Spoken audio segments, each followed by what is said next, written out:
Okay, I made some dot points, but I feel like I've already forgotten some of the dot points I was going to make.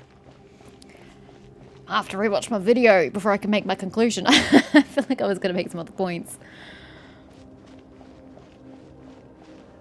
We're going to do this the slow way, guys. Shift doesn't work. Look, it's Malika! I was trying to look at the architecture, damn it. Why is Lali not here? I have grown weary of the endless wait. The fate of this land is of no interest to me anymore.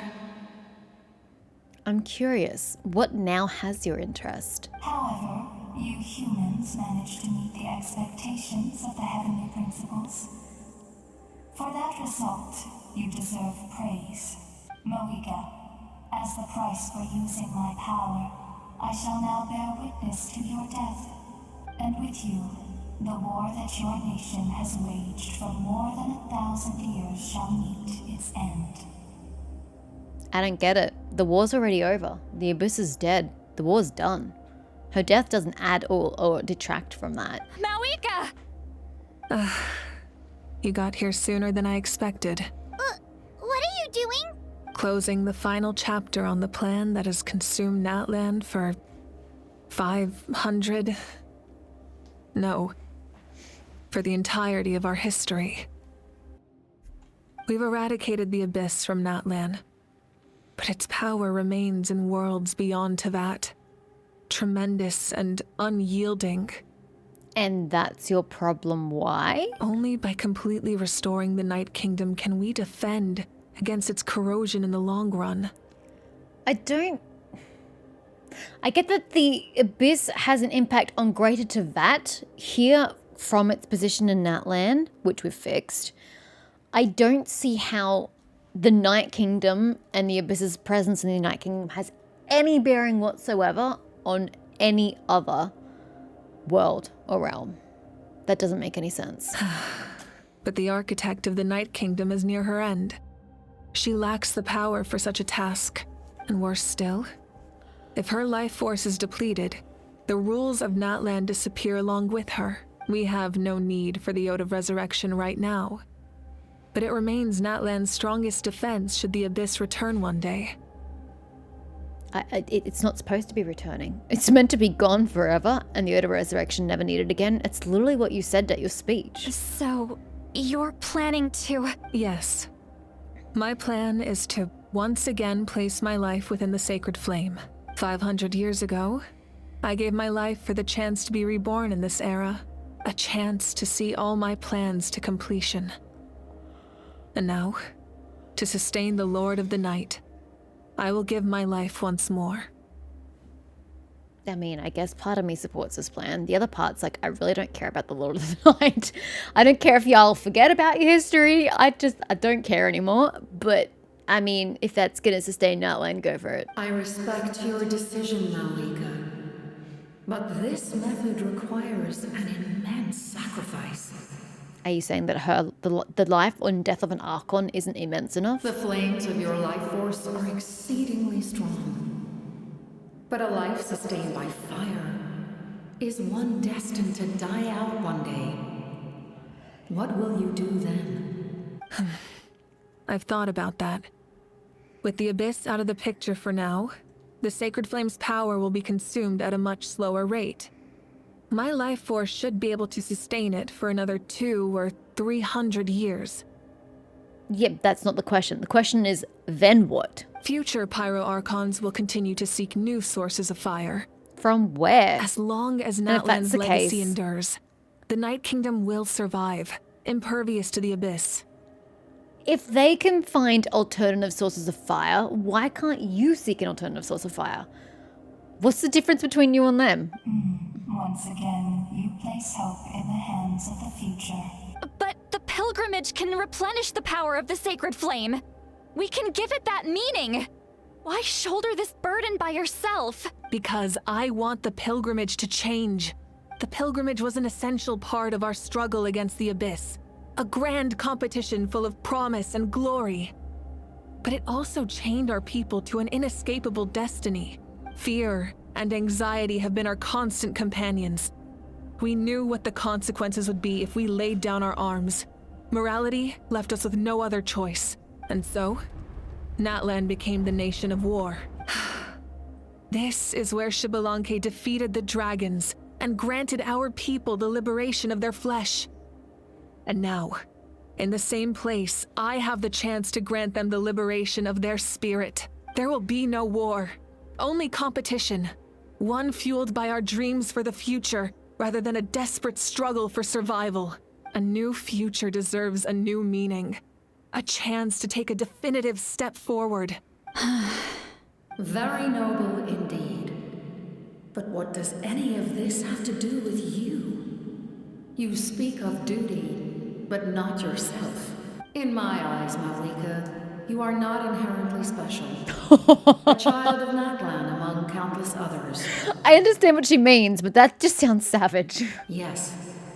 The situation is urgent, and the ley lines must be restored right away. But it is too heavy a burden for you to shoulder alone. That is where we differ, Lord of the Night. You see all humans as the same, but I understand what it means to be a leader. I don't think you understand the Lord of the Night's point. The point is that your spirit and the energy is no more special than that of any other Natlan person. So using your sacrifice, your soul, your body, your essence to fuel the Lord of the Night continuously for the Night Kingdom wouldn't be any different than, say, Sitlali doing the exact same thing. That's the point she's trying to make. Your understanding of being a leader is quite frankly irrelevant to the situation at hand. A leader is swift and decisive in the face of reality. Yet still missing the point. Someone capable of making the right choice even when there are no good options on the table. Sacrificing the remainder of my life to help Natlan overcome this crisis. That is the right choice. Whether you think it's the right choice or not doesn't mean that you're answering the point at hand. Your soul is no more special than anybody else's, and you're going to have problems 200, 300 years down the future anyway. After all, leadership is built on the trust of ordinary people. Without them, there is no Archon. The people look to their leader to make the world a better place and stand up for them when it counts. For that reason, I must see my duty through to the very end. But what about you, Malika? You still haven't talked about what you want. I think that is what she wants. Is it that unimportant to you? No, this is what she wants. It's not important, Sitlali. There is nothing more important than protecting the future we built together. It's hard to argue with her logic. She probably knew we would come and prepared what to say in advance. Also, the fact that she, planned this 500 years in the past, this is where she was always destined to go. By her own choices and her own plan. It's time for Natlan to enter a new era, and I know she wants to fulfill her duty as a leader, but she deserves to have a place in the future she built with her people. I mean, I don't disagree with that point. She's worked hard for this future. She deserves to live in it. I shall accept Malika's sacrifice for the Lord of the Night as her death, and I will bear witness to the very end. Thus concludes the deal I made with Xbalanque several thousand years ago. Lord of the Night, you may now begin.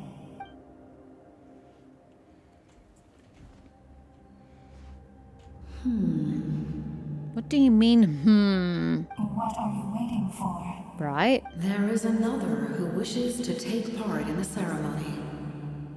And I cannot disregard their intentions. The I captain? must wait for them to arrive. Is it the captain? Another? I was to bear witness to a death, and now the situation is increasingly tenuous. Get over yourself, dear. If the life of this second individual fails to meet my requirements, I fear I may lose my patience. Again, get over yourself. Rest assured, his life will hold equal value. I am the helper of humanity, and I must always place their demands first, no matter who the human may be. Cumbersome. But there is nothing to be done. Such is the duty of an angel. Wait, this feeling. We made it. Auroran helped them get in. I hope Auroran's gonna be safe from being here. Thank you for showing me the way. The captain? Why are you acting surprised? Who else would it have been, Paimon? The other individual you mentioned. It was him? But how does this serve his purpose? Let's remember that his purpose is to have all his soldiers' spirits enter the Night Kingdom.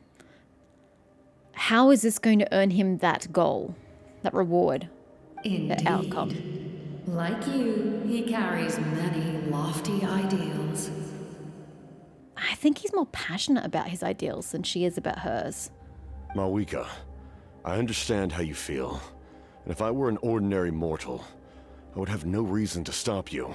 But like you, I've been waiting for this day for too long. And I can offer a better solution. Define better. You created this new future, and you deserve to guide its direction. Your life should not end here, but death is the end I have been trying to reach all along. I have come this far to use my death to open the gates of the ley lines to my people. So that was the plan. I don't know how your death works in that fashion, but okay, we finally have the full entirety of his plan. Your people? What do you mean, your people? Wait, so that's my dream? That's right. They have been with me for the past 500 years. That much I already extrapolated. But how? Carrying that many souls within you? There's no way you could keep your consciousness intact. He's a very driven man, all right? Besides, you weren't affected by the source mechanism like I was. Do you still remember the voice that you heard? It came from my heart. With the help of technology from Conria, my heart was modified to convert memories and souls from the ley lines into knowledge. As a result, I became extremely sensitive to souls, and developed the ability to sense their presence. Much like yourself. After encountering countless lost souls during the disaster 500 years ago, I forsook the capacity for knowledge granted by the modification, and used my heart as a vessel instead. The lives of my comrades, as well as many Natlanese, have been stored here ever since.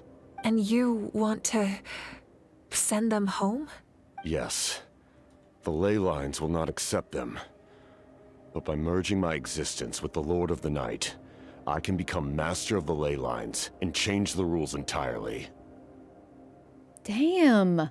Mavwika, his plan was way better than yours. You look pale and pathetic and shallow in comparison. This man has depth. You're a puddle. He expressed this to me, and I agreed. As you should. It's a way better goal than hers. The captain envisions a kinder and fairer set of rules for humanity. In addition, he aims to challenge the authority of the ruler of death. In a word, his goal is revenge. Did you seriously just say that in front of the ruler of death? Revenge? After all, it's because of her that I bear the curse of immortality, the curse of absolute life. I now understand that which you seek. Then, bear witness to my resolve and hatred. Bear witness! How very Elden Ring of you. The people of Conria committed grave sins. And for that, we were cursed to suffer endless physical torment. Cursed to witness the demise of everything we held dear. But most of us were innocent. Most of us knew nothing of the Five Sinners' exploitation of abyssal power. Myself included. If I sacrifice my life for the Lord of the Night, you get the death you desire.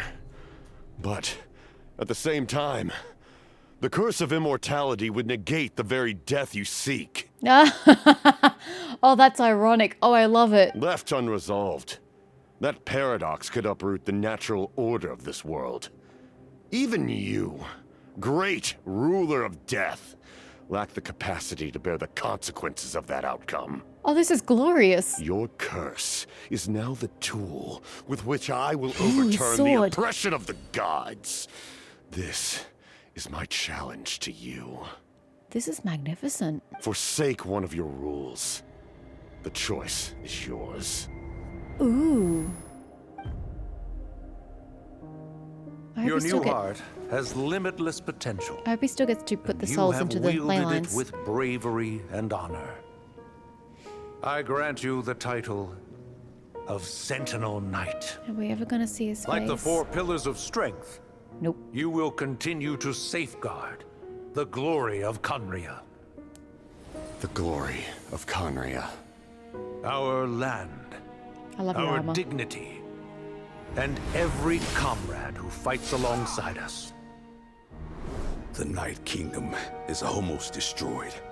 Our fallen soldiers, your comrades, they have nowhere to go.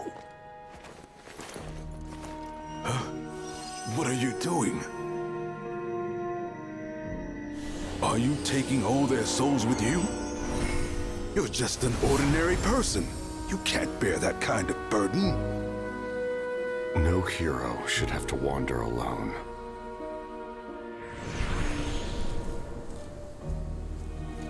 The curse of immortality. Using immortality to fight death. Using my rules against me. Make your choice. Reject your rules. Or allow me to trigger the paradox. The curse of immortality must stand. Use it to fulfill your final wish.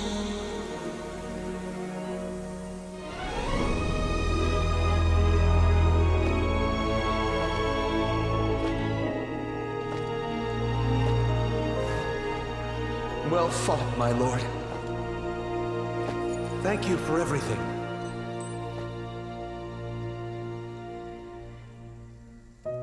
This time, let's go together.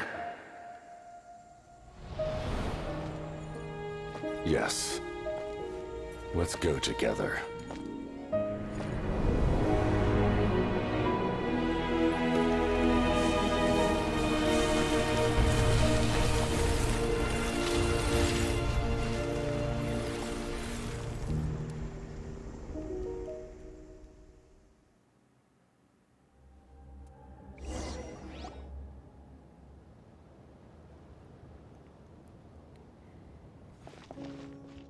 The captain,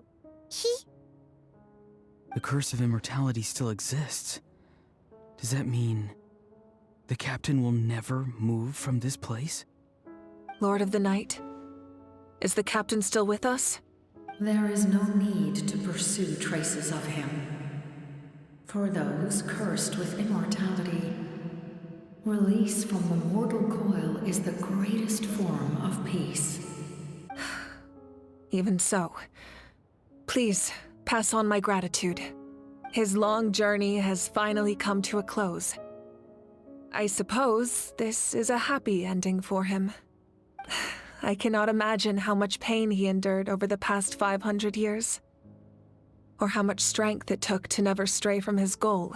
There's something I've been trying to figure out. I don't think I ever saw him sleep. I tried to ask him about it on the way here, but he didn't answer. Just like always, he never talks about himself. It's probably due to the voices. When souls merge in a single being, their voices echo endlessly through the mind. Souls that retain memories of their death often scream and wail in despair. Considering the number of souls inside him, that effect would be even greater. So, over the past 500 years, he didn't sleep? At all? No wonder Dane's method of slowing the decay of his body didn't work for him. Without experiencing the curse of immortality, we will never truly know his agony. But I can see why his hatred for the ruler of death was so strong. In the end, he used that immortality to his advantage, and granted the Lord of the Night eternal life by fusing his existence with hers. Well fought, Captain. You may wonder why the Night Kingdom, a land of souls, was unable to accept the souls adrift on the surface. The reason lies in the Heavenly Principle's modifications to the ley lines. The original purpose was to help counter the Abyss. And so, their stability was paramount. But at one point in time, Natlan's ley lines were decimated. Even after reconstruction, The rules needed for the Ode of Resurrection made it impossible to reconnect the ley lines to other nations. That unique quality is precisely what drew the captain to Natlan. Did he try the same thing in other nations? Yes, but all those attempts ended in failure. He fought to save Natlan not only to defeat the Abyss, but because this is the only land where the souls within him could find salvation. We met not long ago to talk about that very possibility, and I confirmed the feasibility of his plan. I, too, recognize the need to change the rules of the ley lines. Not only for the souls that wander this land, but for the outlanders that may perish here in the future. In the eyes of the heavenly principles, that kind of change is extremely risky, if not impermissible. But, as an angel, I have a duty to serve humanity. Such is my mandate. Thank you for everything. Seed Lolly, when I gave you the Pilgrim's Chronicle, I said something rather pessimistic to you. Do you remember? How many years of life are enough? 10? 100? I thought it made no difference. But now, I have the chance to live forever. I am immensely grateful to humanity for this gift. And I am deeply sorry I thought so little of it in the past. You don't need to thank us. You bear a heavy responsibility. Heavy? No. That responsibility is the purpose of my existence. Farewell, humans. Creators of miracles. A new era awaits you. Looks like she returned to the Night Kingdom. So, this was the captain's goal all along. He fought to the end for all those souls and challenged the rules of the world in the process. He was an outstanding warrior. He took on a burden that was meant for me and even brought about a better outcome. It would seem I lost this duel. He was right. Natlan needs a leader to guide its future. If not a successor, then that responsibility will continue to be mine to bear. But for now, let us pay our final respects to this fallen hero.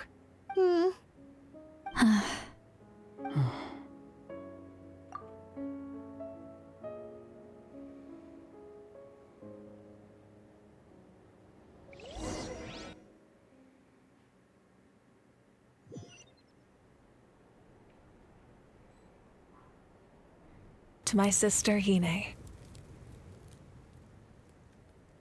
I know all that remains in the Night Kingdom is your memory, but I still wanted to write a short letter to tell you about the situation after the war. After countless partings and farewells, Natlan has finally entered an era of peace. The pilgrimage is still a popular tournament, but now its only purpose is to showcase the thrill of competition, rather than select warriors for war. Our cultural legacy is not rooted in our suffering. In this era of peace, Natlan's fire will burn brighter than ever. With the restoration of the Night Kingdom, our people are now free to leave our borders, and many have set their sights on the wonders of Tibet. That's actually fantastic. You finally get to explore the world at large. I'm sure many exciting and eye-opening adventures await them, and although our battle scars will fade, the stories of our heroes will never be forgotten.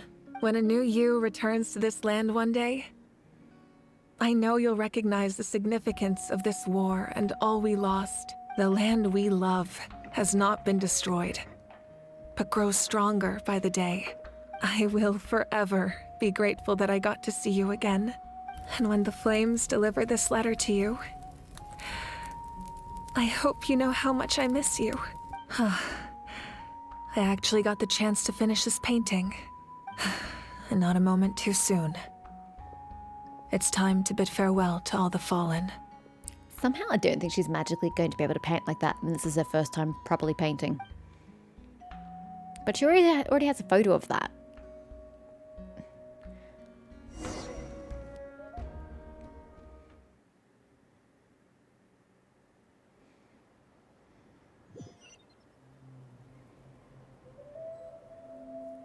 Go to the memorial ceremony is being held.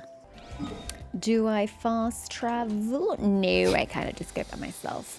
Hey, is that brand new? Hey, it's me. Aw, yay! It's kind of confronting to have my own image over there, but yay! It's my first piece of graffiti. It's kind of special.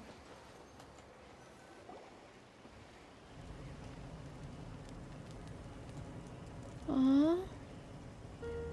We are gathered here today to bid farewell to all who lost their lives in this war.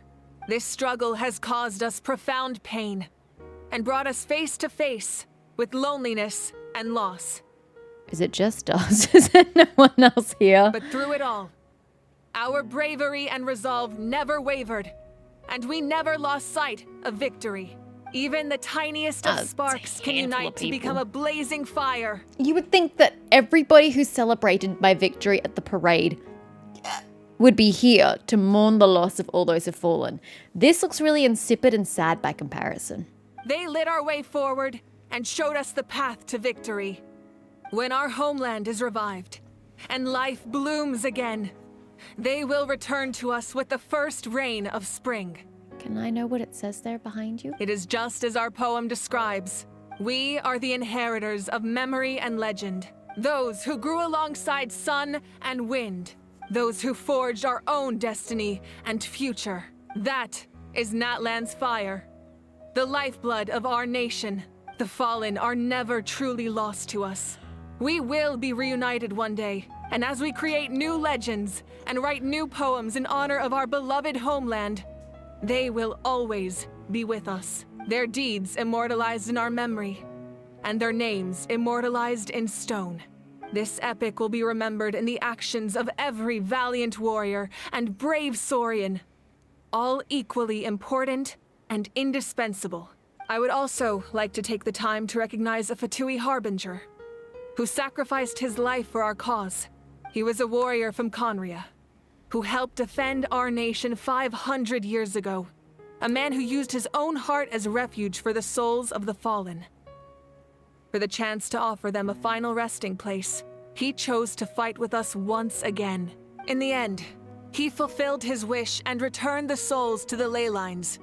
By turning his curse into a weapon, he defeated his fated foe and protected me in the process.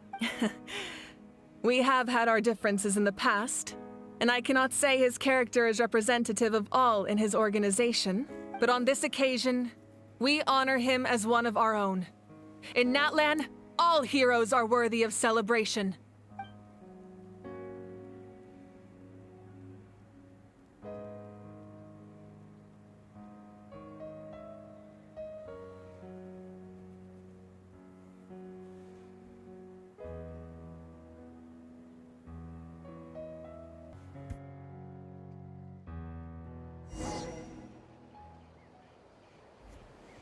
Sorry, my computer keeps minimizing my games the last few days, and I don't understand why when no other window or browser is popping up. I'm very confused.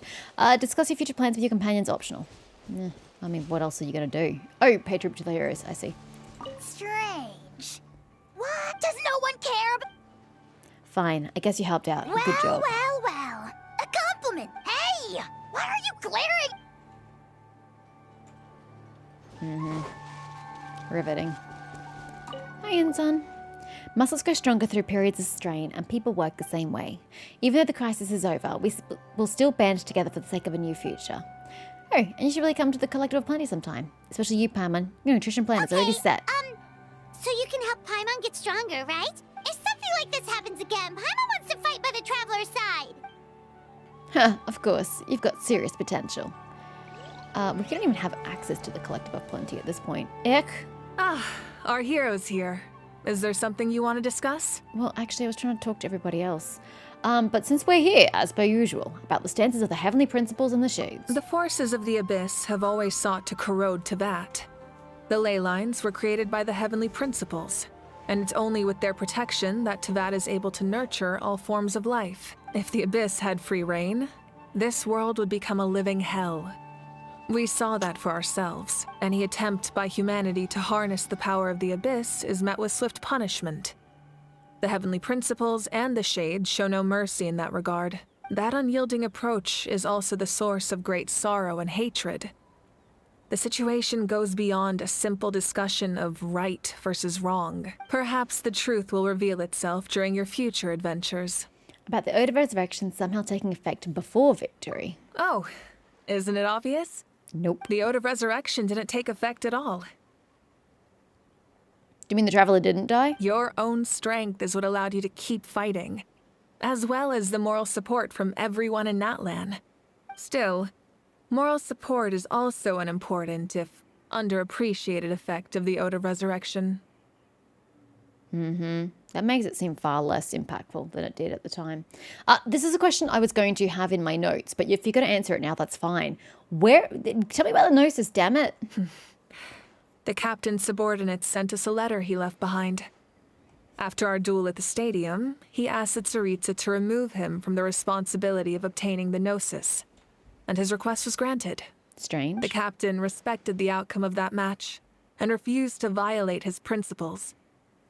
But since this is the final Gnosis, I doubt that Tsaritsa will let the situation stand. So she's the only Archon, other than Tsaritsa, who has her own Gnosis at the end of the Archon quest. That's bizarre. Perhaps a replacement Harbinger will be sent here soon. I'll make sure to be prepared. Just give it up. I mean, at this point, they've got all the rest. There's no point in you giving a fight, putting up a fight. It's not worth it at this point. About the next step on my journey. A direct conflict with the Fatui is unavoidable the moment you step foot in Snezhnaya. So make sure you're ready for any scenario. On a related note, I've acquired some new intel about the fragment that suddenly appeared in the sky. What fragment? Such fragments are known as Ancient Moon's remnants. Relics of secret source technology from the era of the ancient dragons. You've lost me. Coincidentally, a small squad of Fatui infiltrated our borders around the same time it appeared. I have no idea what you're talking about. Our investigation revealed them to be the subordinates of the Doctor. Of course they Their are. stronghold is in Nod Krai, a land with a long history not far from Snezhnaya. I guess this is the way they lead into Nod Krai, but I just don't understand what she's talking about. The people there can use a very special power. It's said that this mysterious power predates even the 7 elements of Tevat. If it's as lame as phlogiston is, I don't want to hear it. Ancient Moon's remnants, the Doctor, a mysterious power. The project that connects all 3 must be ambitious indeed. I hope we finally get the chance to defeat him and kill him once and for all, because the man deserves to die. About the tribe my ancient name will belong to. Huh? Tribe? Oh, you're thinking along the lines of how the names of the 6 heroes were inherited. In truth, apart from a few ancient names associated with a certain tribal culture or tradition, most ancient names can be inherited by anyone. Honestly, I actually thought they could be inherited by anybody. I didn't know that they were tribal locked for some names. Your name likely falls under that category. The Wyab will select someone who shares your character and name them as your successor. Of course, that won't happen for a very long time. I think I'm out of questions. The long journey of the Pyro Archon has now come to an end. Together, we overcame darkness and death to accomplish something truly remarkable. As we celebrate your glory, allow me to thank you once again. This time, just as Mawika. Thank you for the respect, understanding, and support every step of the way. It was my honor. An honor we share. You can keep chatting with your friends nearby. I think I'll stay here for now and watch over them. Well, let's continue what we were doing. I didn't realize you two were back here. Yo. Hey, did you hear? As long as we get permission from our chief, we can leave Natlan as much as we want. Yeah, it's because the ley lines have been restored, right? And the Lord of the Night is a lot stronger now. Your Lord of the Night is invincible now. Your Lord of the Night's gonna be forevermore. That means we can finally see the outside world for ourselves. I'm envisioning a mass exodus of Natlan as everybody leaves to go see the Greater Tevat. I heard that Fontaine has a huge ocean. That is totally my vibe. Yeah, it would be. I can't wait to go see it. You should go swimming underneath. It's beautiful. I want to go to Liyue. The mountains are supposed to be super tall. They are, and they suck to traverse. Sounds like the makings of a great vacation. Let's start planning. But first, we all promised we would go to the hot springs together. Then we'll be hot springs buddies for life. It was spring singular. FYI, Moalani. Zitlali. My teacher once said the weight of fate is decided by the one who has to bear it. You Wise. helped Natlan overcome a cruel fate. From now on, we will always be there to help you. I thought you were going to say something dramatic about the captain, actually, because it was his fate that is bearing the consequences of all of this. But anyway. Now we just need to see where your fate, no, our fate, leads us. Aurora. When Guthred's soul possessed my body, all I saw was a dark abyss. The captain carried countless souls within him. It must have taken so much strength to live like that for hundreds of years. For us, his death is something sad. But for him, maybe it finally allowed him to be at peace. He's not really dead. My lord, you will forever serve as an example for all your soldiers. I wish there were more Fatui here. I really do. There's only one guy, one token supporter. Who are you? I knew about the captain's immense strength, but I never expected him to have such a strong sense of honor. Who are you? No matter how prejudiced I may have been in the past, he now has my utmost respect. I don't even know you. I'm going to move on from you. Sorry, I am directionally challenged. The stories of heroes will continue to be passed down from generation to generation. If Natlan faces a crisis again, I'm sure people will look to our story as a source of hope. As they should. We've earned our place in history. That's pretty surreal, don't you think? Honey, I've been doing it for 5 nations. This is my 6th. This ain't my first rodeo. Read. Ad filios superbiae dona eas requiem. Why are we using Latin? They don't speak Latin in Natlan.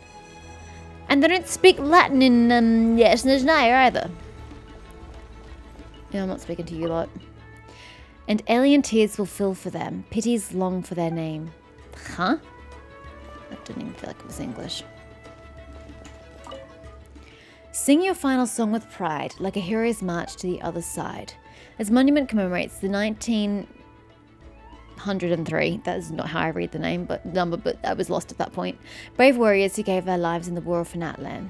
Is that the number that reflects my death count? Or is that just a generic number that everyone gets? Don't know. Salute.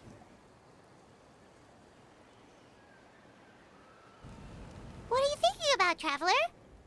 I'm mourning the loss of the captain. Is that okay? Oh, the battle, right? Even though we won in the end, it cost a lot to get to this point, huh? Sing your final song with pride, like a hero's march to the other side. Yeah, I read that. Let's leave this for them. What is it? I wish you'd leave one of your... I wish she would leave one of her flowers, but that works too. Embark on new adventures. That's bloody ambiguous. What? Wrong button. I was so confused. Wait, what? Oh, this is the boss battle. Oh, okay. Embark on new adventures. What does this mean? There's no music, by the way. I haven't heard music in a very long time.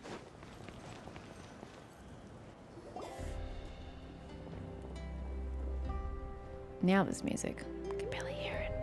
Story! Story! I want to hear a story! Yatta. Come on! Tell us! Tell us! I like how there's only 5 kids. Where's the collective of plenty's child? Well, you kids don't miss a beat, do you? All right. You can be the first audience for this new tale. Let me know what you think. Now, where to begin? Want to stop and listen to the story? Sounds pretty fun. Sure. This is a story of the great heroes of our time. There are 3 great heroes at the center of this tale. Aw, we each have our own sword. The first is an outlander known as the Traveler, a warrior of great strength, completely immune to the power of the Abyss. More importantly, the Traveler is kind and brave, someone who treasures those around her. You could call her a natural-born hero. Yeah, she's super strong! Tell us more! Hey, just let him finish the story. Hi. How you doing? I The want to man hear about telling the the story captain. keeps looking this way, Traveler. Paimon thinks he recognizes you. Well, we really made a name for ourselves in that land. Listening to all this is a little embarrassing, though. The second hero is also an outlander. Many years ago, he forged a connection with this land and used his body as a vessel for the souls of his fallen comrades. His goal was to give them a home and, with that, a chance to be reborn into this world. The third hero is none other than our current Archon, Mawika. Not only is she a powerful and respected figure, but she also commands the power of the Ode of Resurrection, which can bring people back from the dead. With the support of 6 heroes from 500 years ago, she united Natlan against a dangerous foe. Sorry, I was just wanting the music to be dramatic. Now, this story truly begins with the arrival of the Traveler in Natlan. He really is starting at the beginning. Nice work, bro. Under her guidance, Kachina performed exceptionally well in the pilgrimage. I didn't and guide her. earned her chance at the Night Warden Wars. Where are we skipping to now? He's very into it. I appreciate that. Suddenly, the sky turned dark. The sacred flame went out, and Gasoithoth appeared.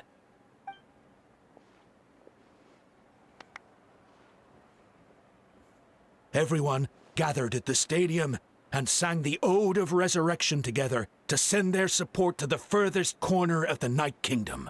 Hermione became known by all, and everyone began reciting the words that defined its message. In the beginning, there was darkness, until someone set themselves aflame.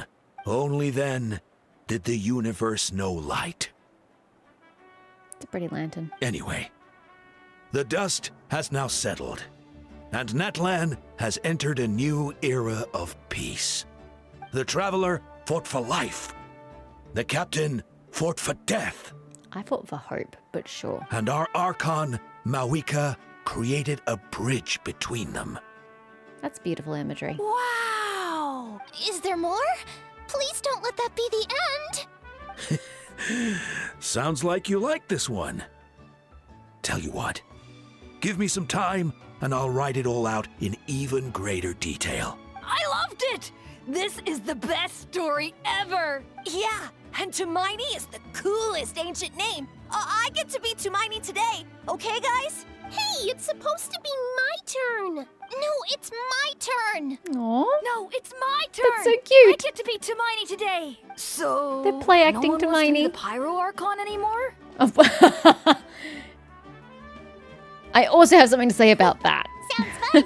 What do you say, Traveler? Want to let Paimon be Tumaini for the day? Sure, then I'll be Paimon. Alrighty then. Let's go, Paimon. A new adventure awaits. And we finish with the Sacred Flame in shot. Incandescent Ode of Resurrection, Act 5 complete. Chapter 5, Act 5. Oh, did you upgrade my Pilgrim's Chronicle? Did you? Pilgrim's Chronicle.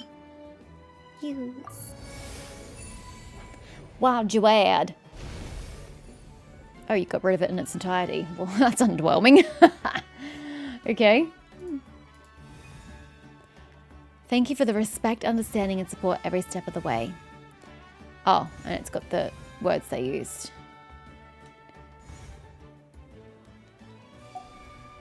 Okay. Okay. Let me just click on all the things because it's screaming at me somewhat. So let me just do all the things and then I'm going to sort of gather my thoughts and give my thought process on these things. I know I'm literally like right there. But I'm just going to teleport because it's faster. Do my characters talk if I sit down? I don't think they do. Thank you for complete.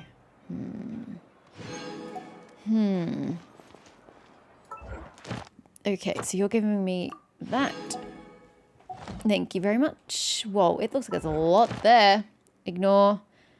Don't care. Yes, I know. Yes, that's what I want to do. The City Barrage. Excuse me.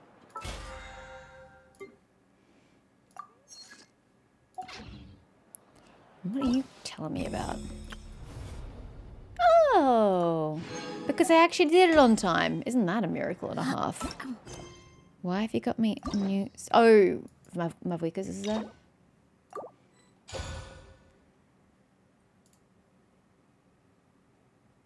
Oh, it didn't use a key. Okay, we have got to start going through this queue. It's just getting bigger every time I look at it.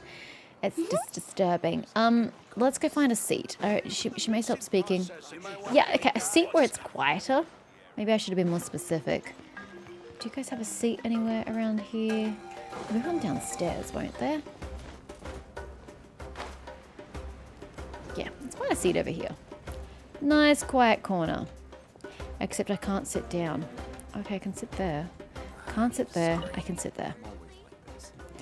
Alrighty. Although this wasn't really the music I wanted for the background. Actually, you'll have to give me a second. I've got to scroll up my my notes. So, yeah, a lot to unpack with what we just went through. I did convey my feelings on a lot of the things as we went through. I don't know if I have that in my notes to reiterate on all those things, but I guess maybe I will reiterate some of the points. For example, the slow pace when we're talking with all the spirits. The finer points I mentioned, like I prefer... Sorry, I like that we spoke to the six spirits. I like that the spirits turned up, period. But I wish that all the conversations had been shorter and sweeter, and we'd just been given the emotional impact just for them passively being there, not because we're forced to engage in prolonged conversation with them. So I wish that all those conversations had been drastically shorter, except the one with Guthred. I was okay with the length of that because it was giving us new information. That's the only reason I accept that being a longer one. I just feel like it was slowing down the progress of a story, which is breaking the tension, and I always go on about immersion, but when you're breaking the tension, you are losing immersion in what you're doing in the quest and the story. So I just feel like the pacing had such a bad issue in this particular quest. Hell, it's been tragic all throughout Natland, but particularly at the end when it's supposed to be the culmination of everything of this land, when you're supposed to be hitting the highest note and the darkest note of a story, to just be bogged down by a slow pace is just not great. It's not ideal, it's not appropriate, and they really ought to know better at this point. My next point is... I still don't understand how Mavwika made it to the Abyssal, to Gazoithoth before we did. Was her plan not, hey, I know more about how to get rid of these little pockets of abyss. I'm going to go a different way, or at least I'm going to go deal with those first while I'll meet, and then you go ahead, I'll meet you there when I'm done. And instead, she somehow managed to get rid of all this abyssal energy and get there before we did. I don't buy that. And I also don't buy that there are multiple paths there. It would have been way cooler if there was just the one path. We definitely should have gotten there before her. according to her plan. So if the game needed her to get there first, then her plan should absolutely have been different. Her plan makes no sense in that context. So just inconsistency for what actually happened. I don't appreciate that. My original point was that the Traveler dying wasn't very dramatic, but now that we know that the Odorection didn't actually happen because there was no victory, it means I didn't actually die, makes it even super less dramatic. It makes it very pathetic and sad. I really, really think the Traveler should have died there. And because we were kind of not yet finished in battle, I think the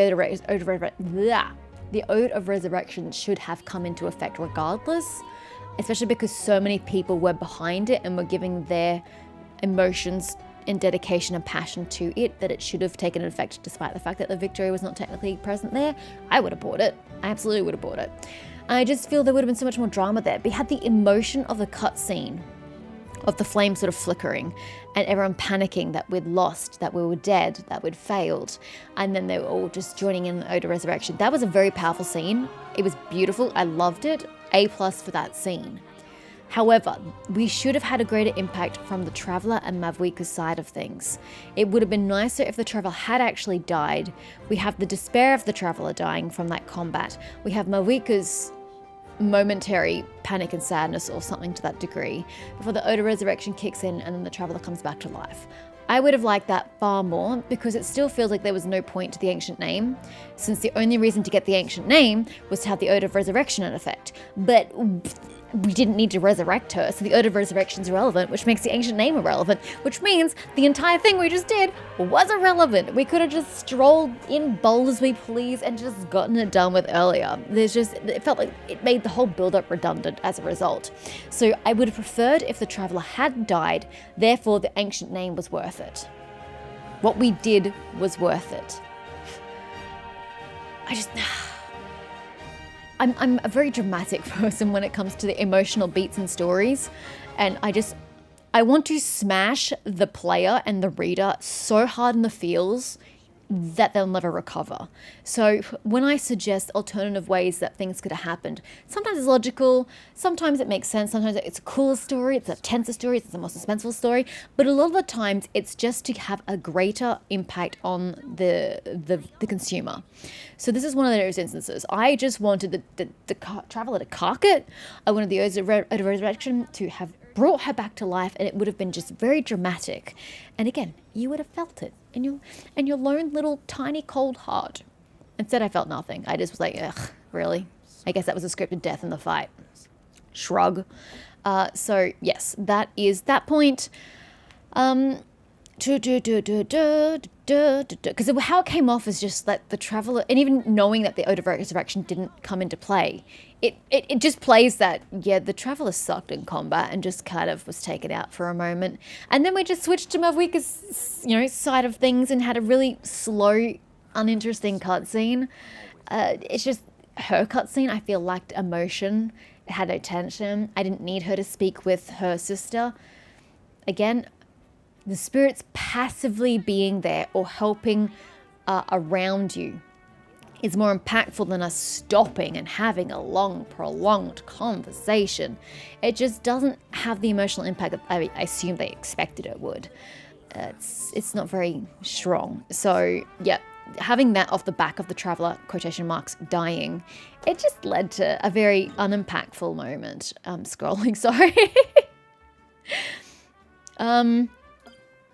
I am still massively confused about Xbalanque's, I'm going with that pronunciation, voice being the voice of the Abyss. Like, have I completely misunderstood this point? I'm very lost and confused. I don't understand why we were hearing his voice when he's the first Archon who's long dead. Yes, he was the first one to use the power of the Ruler of Death, but what's that got to do with the Abyss in front of us?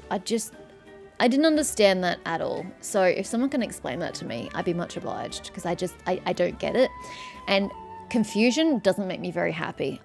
A player shouldn't be left feeling confused after the climax of a story. Sorry, that's not very good writing on MiHoYo's part. Overall, I do feel like the battle was pretty anticlimactic. I wanted more impact from the final fight. more stages, more enemies, more unique phases, more unique trials. Because what did we do? We ran a few feet, fought a few abyssal monsters, ran a few more feet, killed some more abyssal monsters, and then hey, we're at the final battle. Yay, go team. I feel like we're in the abyss. I mean, we're in the Night Kingdom, yes, okay, but technically we're in the abyss. It should be just crazy and horrible, and it should be hard. Well, I don't mean hard like challenging. I just mean like it's hard for her to get to where she needs to go. It just should have been more to it, more tension, more drama, more suspense. Not just two pitiful fights that I struggled with because I didn't have elemental, attacks. And then boom, we're at shit. Sleuthorf? I don't remember his name already. That didn't take long. Yeah. So the whole build-up and setup of us getting to this final moment was very anticlimactic for me. I just expected much more. And then just the battle itself, just constantly being hammered by damage because I think you're supposed to die to trigger the next stage with the Aether Resurrection, didn't make it very fun. It felt like I wasn't doing any damage. The attacks I found difficult to dodge pretty much because I didn't know what I was doing because I'd not fought the creature before, so it was hard to read their input. Whereas other games, you can read the input of your enemies and you can, be more receptive to working around them, dodging, blocking, etc. Sorry, no, blocking doesn't exist in this game. But, the enemies are built better in other kinds of games. But Genshin's a very basic game. And so it just felt like, I'm sorry that I'm talking for so long that a lantern has lit up. But I just feel that it was a very bland fight, the way it was set up. It was better towards the end when I was doing more damage. But I don't know. There's just something there that didn't vibe with me. I can't even put my finger on it more specifically. There was something off about the whole thing. I don't know. I just wish it had been done differently. So I'm just going to keep scrolling. I took a lot of notes, even though I think I've forgotten a few of the points I was going to make. I did like that we had the 6 original name bearers appear and that ring around... was it the Traveler? It wasn't Mavwika, was it? It was the Traveler, yes. I liked how they all appeared around there. I liked how they said a bit each about what they represented, but I kind of wanted more sentences from them, which is funny considering I didn't want the sentences from the spirits earlier. But these 6, actually, this was their time to shine. This was their moment to give me a full sentence about what they stood for and what they were contributing to this, instead of just what is it? For power, I am power, or whatever it is, they were saying. I just think at that point in time, a slightly longer phrase would have had greater impact than the 3 words they said each. But in the grander scheme of things, it's pretty small, and I appreciate that they were there. So, yeah, kind of get points for that. Yes, okay, and so the actual final cutscene of that battle, I feel could have been done in a more interesting way. As I was bitching about throughout the entire cutscene, the way that they were holding the sword together and just not doing anything with it, because holding a sword with 2 people is super fucking awkward. They could have just passed the sword between them as they fought in the cutscene. Like the Traveler goes to stab the Abyss, which is weird because how do you stab the Abyss? But anyway, I'm not going to get into the semantics of that. The Traveler goes in for a stab but gets knocked back by the Abyss, so she tosses the sword to Mavwika, who just flies in for a strike, and then she faints, and then she tosses it back to the Traveler, who goes in for the actual strike. It would have been more visually pleasing than the 2 of you just standing there just holding a sword that's shining. Yay, go team. It would be more dramatic, more inclusive, more interactive. Not really for us as a player, but for the cutscene it seems more interactive, playing off between the 2 of them, and it would have felt like a real fight against the Abyss instead of what we got. So that's my biggest criticism about that ending cutscene. But I mean, as again, I'm a dramatic person. I expect more flair, more cinematic scenes. So I'm often disappointed by the cutscenes in Genshin, but they have been getting better. But I really needed more from that scene.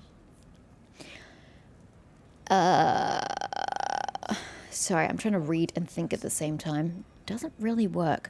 I feel like if you were wanting to build up the tension for this final battle, you could have gone about this entire thing a different way. I'm not saying this is compulsory or they should have done this.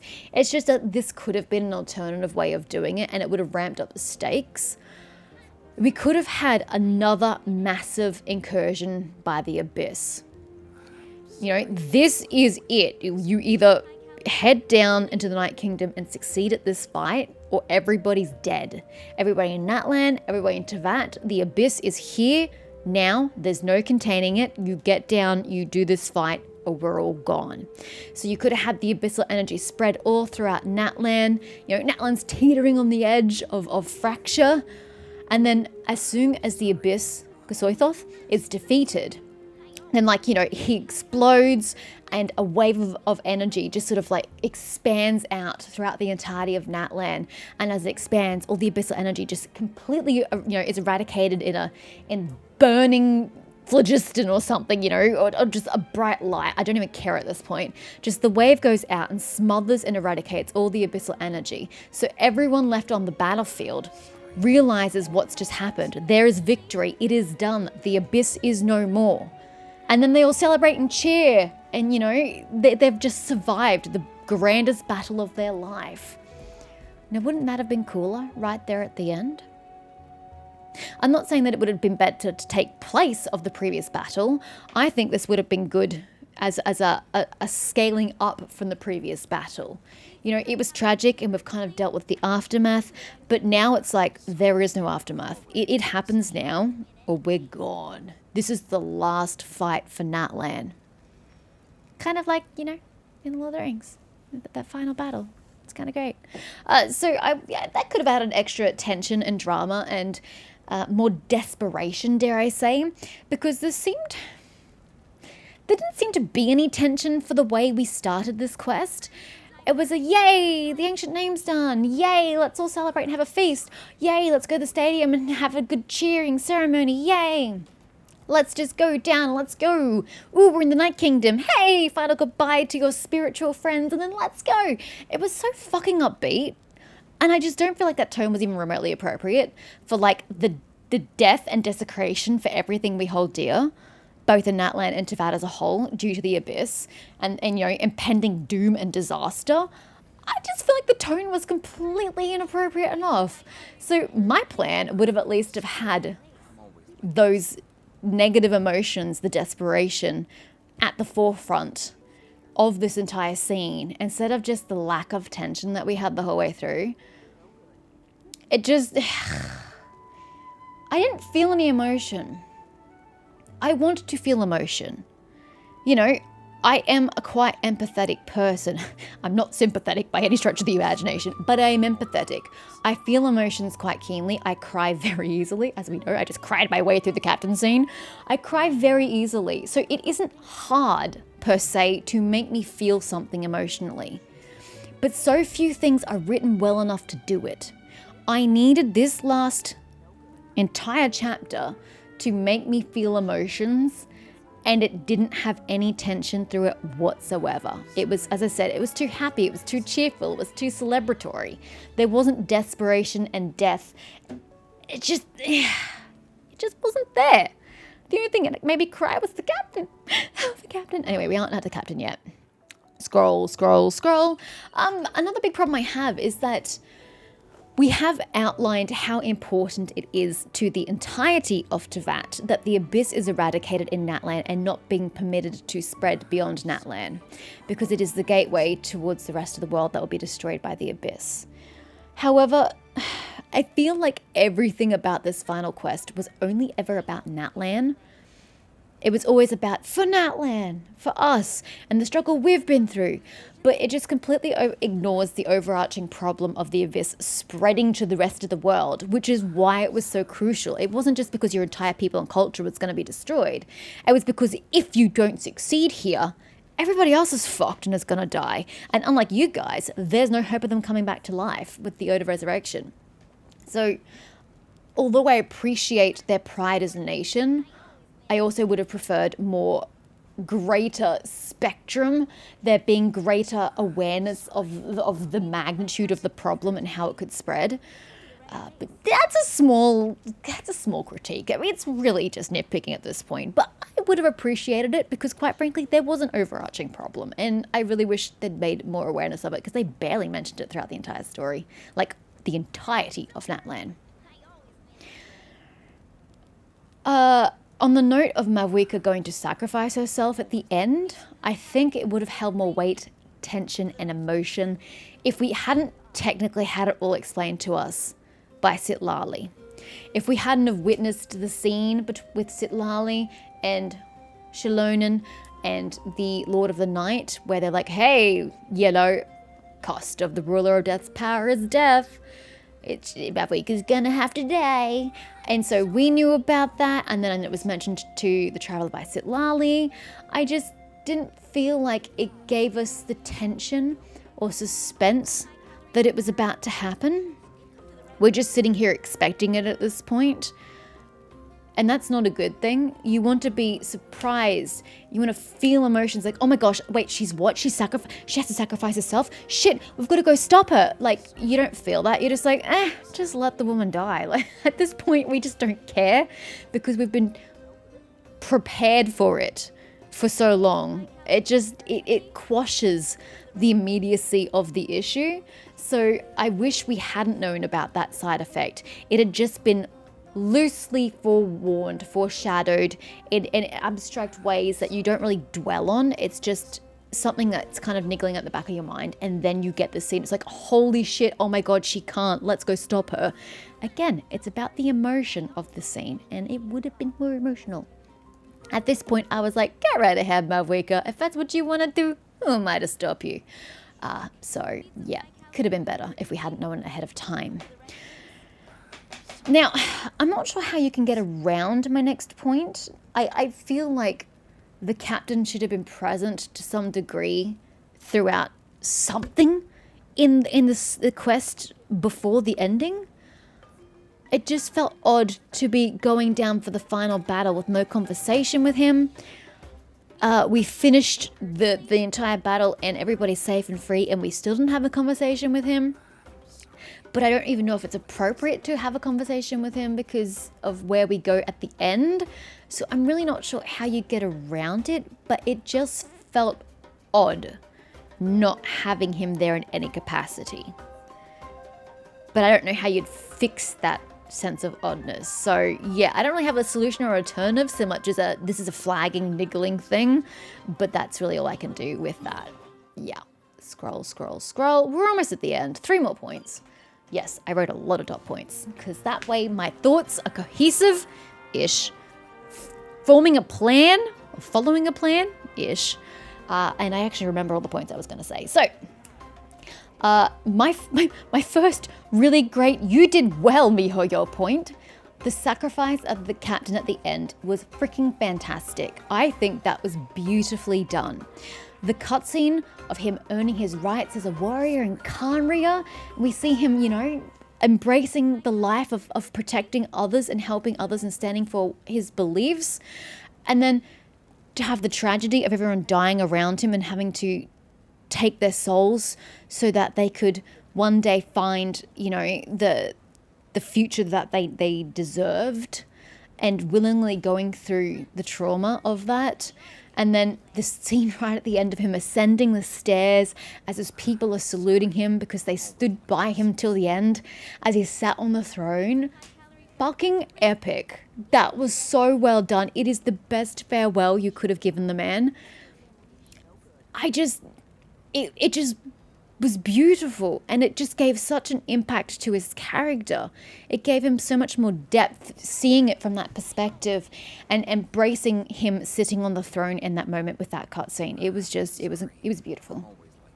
That's the one thing I can praise them wholeheartedly for. It was fantastic. This does, however, lead into my next point, in that by comparison to the captain at the end of all of these quests, Mavwika's kind of redundant. She's kind of a weak character, and she's kind of shit. The captain is absolutely the main character of Natlan. He sacrificed much more than she ever did. He suffered much more than she ever did. He had a much kinder soul, And he had the perseverance and determination to see his plan through to the end, no matter what it would cost. Mavuika was too busy going, oh, we can't do this, we can't do that, oh, the sacrifice is not worth it, we can't do that. But he stood by his goals from the beginning, and he was going to do exactly what it took to see that his men got the rest and peace that they deserved.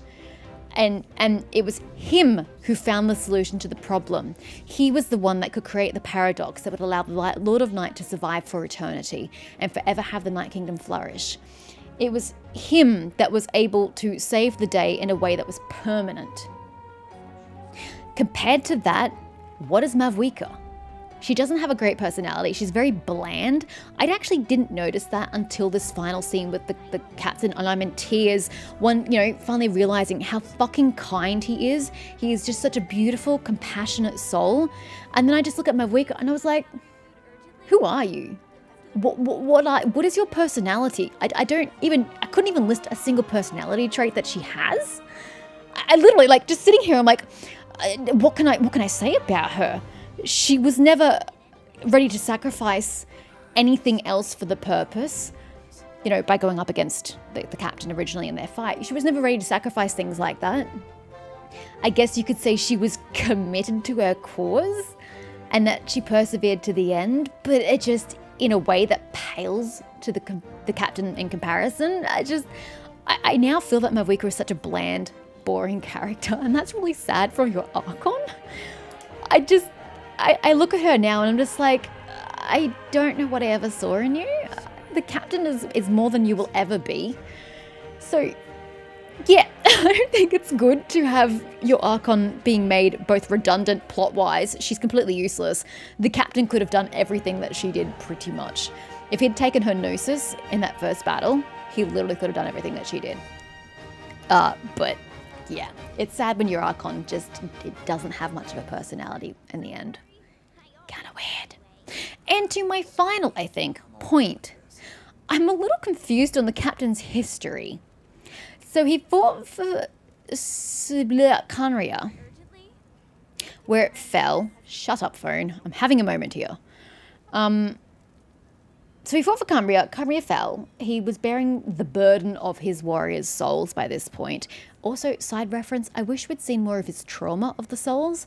I wish we'd seen him suffering a little more, him being haunted a little more, him hearing the voices of all the different souls and their pain and suffering, so you could really understand the magnitude of what he survives through on a daily basis. Again, I just like to smash people over the head with emotions, and that would have been perfect. But anyway, digressing, as I usually do, tangents are great. Shut up, phone, and watch. So, he carries on after Khaenri'ah. He searches for a way to get his soldiers to have, I'm just going to start calling it the afterlife because it's just the easiest way to describe it. I know it's not technically what's happening, but whatever. He wants his soldiers to be in an afterlife they deserve. So he goes through the different nations trying to find ways to make the ley lines work the way he needs them to, and he just fails because that's just not how the ley lines work in those areas, because it's not how they were built. It's not how they were constructed. So he finally finds his way to Natlan, where he's gone, great, these ley lines do what I want. I just need to get the circumstance right where I can make it work. And so he spent 500 years protecting the people of Natlan, trying to work towards that point. I guess he knew he needed the Abyss to become stronger and have this final battle situation for him to take advantage of it. Although he did have the original plan of using the Gnosis, which would have gotten him the same ending, just quicker, and at the sacrifice of the entirety of Natlan, which he was prepared to do. So that was his entire story.